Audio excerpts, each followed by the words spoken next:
Hello everyone, John Smith here, and today I'm going to take you through the Shutoko project C1 Ring.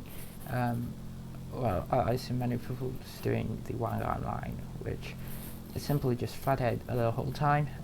Not whole time, but from I would say 98%. I think it's flat out, so it's not that fun. I'm going to take you through C1 Ring, which yeah, you know, we Asians love that ring really much, and I'll take you through that. It's really tight, and you know, that's fun because it's really fun track or road, because no matter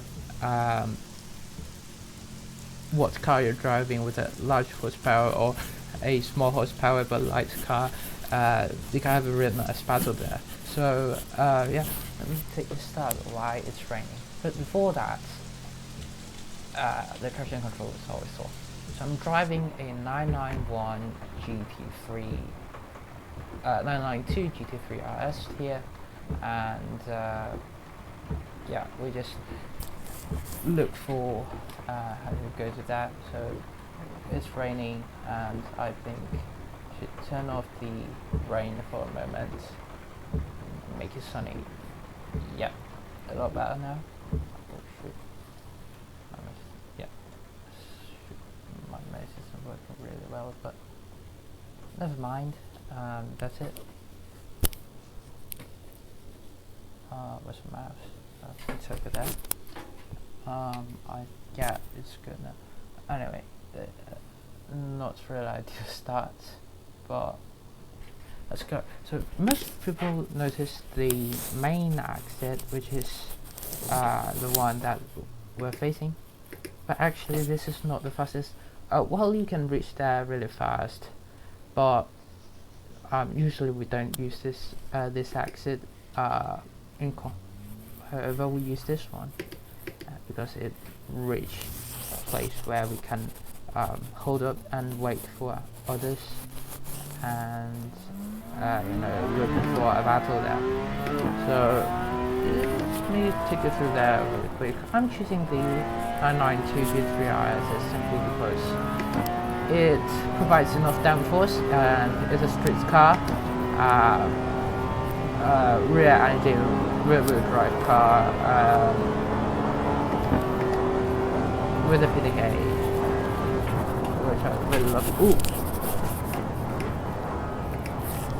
I've estimated this car's ability, but yeah, let's give another shot to it. Yeah, here's my mouse. My mouse is not working quite well, but let's go. Go to that exit.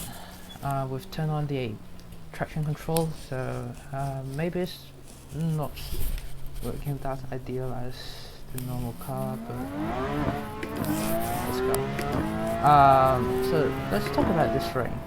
It's a ring route that's a cycled route, and so that means you can have lap and lap battles through this ring, and if there's traffic, there's not that much of difference between a small horsepower car or a large horsepower car, because there's traffic everywhere, and you have to slow down for it.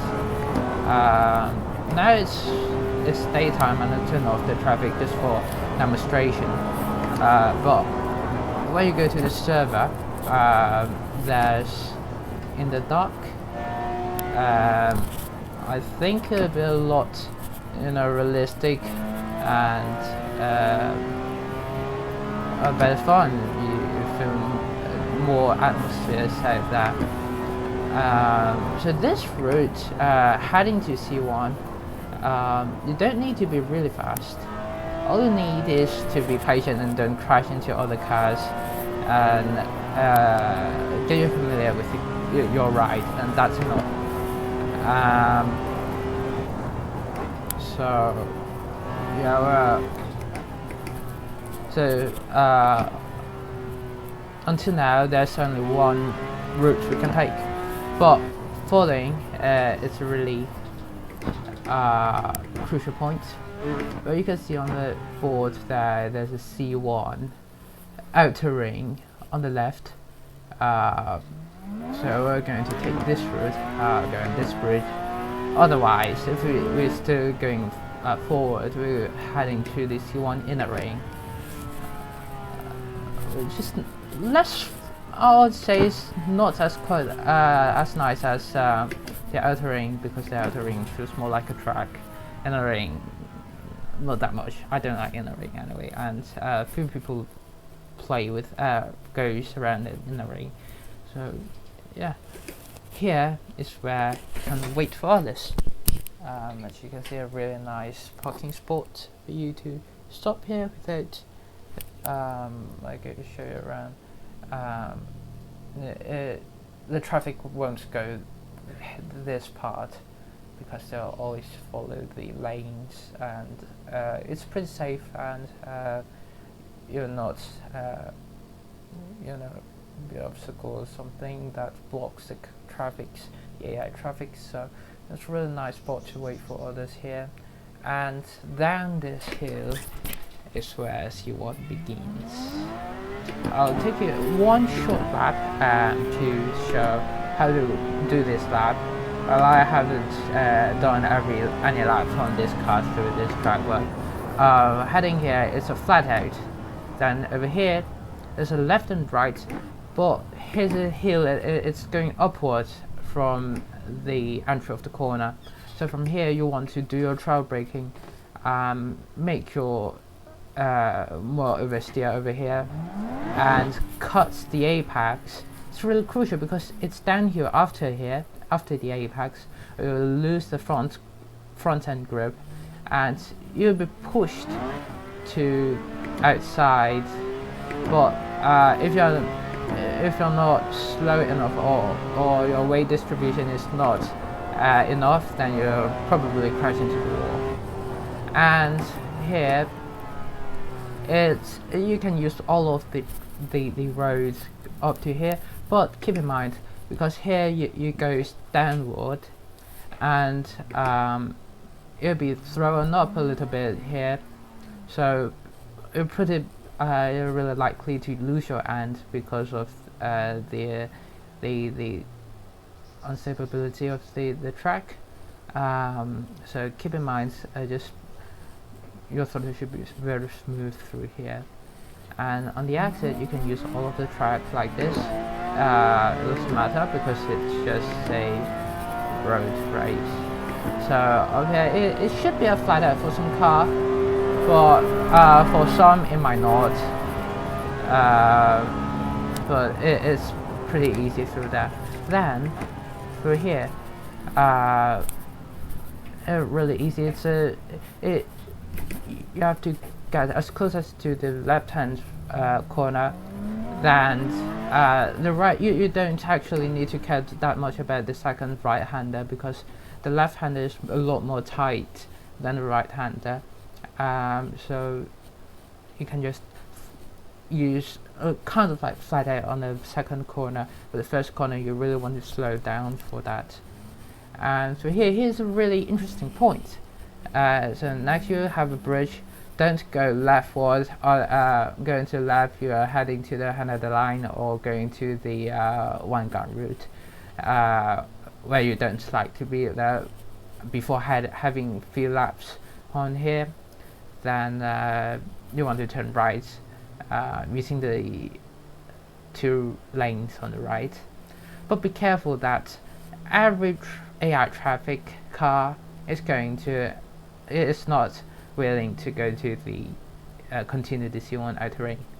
They'll have the exit here. So no matter the AI is over the rightest lane, it will eventually goes to the exit on the left anyway. So be aware of that. It's really likely to cause an accident here, but it's really easy to handle. Just keep in mind. So the next turn, a right hander, easy. It's a meet straight corner, but the thing is, it's a downhill or the exit, so it lifts the front end grip and pretty likely to push out to the limits and head into the wall, which is not ideal. But you can just have a feel up and you know what I mean. So over here it's really easy. Over here is this slow speed, not slow but mid-speed corners, left, right, and right, just like you normally do. But here's the point: you want to keep on the right in this corner. It keep you on the right, and when heading in, this turn is blind, and it's longer than you think. So you might want to travel for a longer distance, and it's real easy for you to think this turn is pretty short and push to out of place, crash into the wall. Pretty easy to do that, but actually, as long as you have a mind here and you know what to do next, then you might be really familiar that this is a left-hander, but you have to keep in mind that it's longer than you think. And the next turn is a downhill right-hander. You just go through as closest to the wall, and that's it. It's really easy. You do the travel braking and that's it. So in the next corner, it's still downhill, goes downward. Just different cars have different feelings. Some can flat head and some cannot. It depends on what car you're driving, but it's not a big deal. Just try out whether your car can do flat head. Then the next part is a flathead right-hander for most of the car. So here, go straight, don't go left, and flathead through here. Use all of the road. It doesn't matter. And here is another key point, that it is downhill again, and downhill right-hander. A lot of trail braking you want to do here. Next, it's a double left-hander. The first one. This two right-hander, you can do that with flathead throttle. I'm not sure. It depends on what your car is driving. And again, this turn is another downhill. Lots of trail braking you want here, and if you do too much, your rear end is going to have a rear wheel spin. But if you don't have that enough, you crash onto the wall with that. The next one is also really interesting. You know, the hills on C1 is really interesting over here.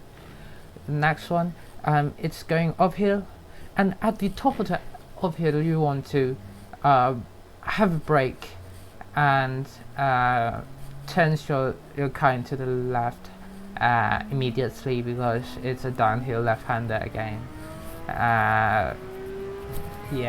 So it seems like every corner has really similar descriptions and similar driving style. You actually have the similar driving style, but we're really heading to this ring. You have a different feeling. So this two right-hander, high-speed right-hander. Another again, you might be able to flat out, and you might don't. It all depends on your car. So here's really interesting. Here's an uphill right-hander. It gives you the feeling that you can do it really high speed, because it's a uphill. You should be able to get a lot of front-end grip, but in fact you are not. I don't know why, but as long as you try the circuit, you know that you're not getting that much as much grip as you want to expect. Strange. But down here to the next turn. Next turn is a downhill left-hander, a downhill again. But I think you can, for most of the car, you can flat out here. So there's another problem. Next is a blind right-hander. You want to turn in. For most of the car, this is flat out the game, and it's flat out from here. It might not be flat out for you, but not flat out that. Yeah, you want to have multiple weight transitions here, and in here getting a really fast left-hander to here, and it should be really fast. You don't need to brake that much, as long as you're coasting, not giving any power to this guy. It should be really easy. It should be complicated with that. Again, this is right-hander. You find it really easy when you're really familiar with this road. And yeah, this key point again. Keep a car on the right and doing a long trail braking as close to the wall as you can, and give a further on the exit. And that corner is also longer than you expect, so keep it in mind, and it might save you lots of time through battling. And next, heading to the right-hander, and turn it back to have a really long U-turn to go back to where we start the C1 ring, and that's a lap for the C1. And next I'm going to do a hot lap over here.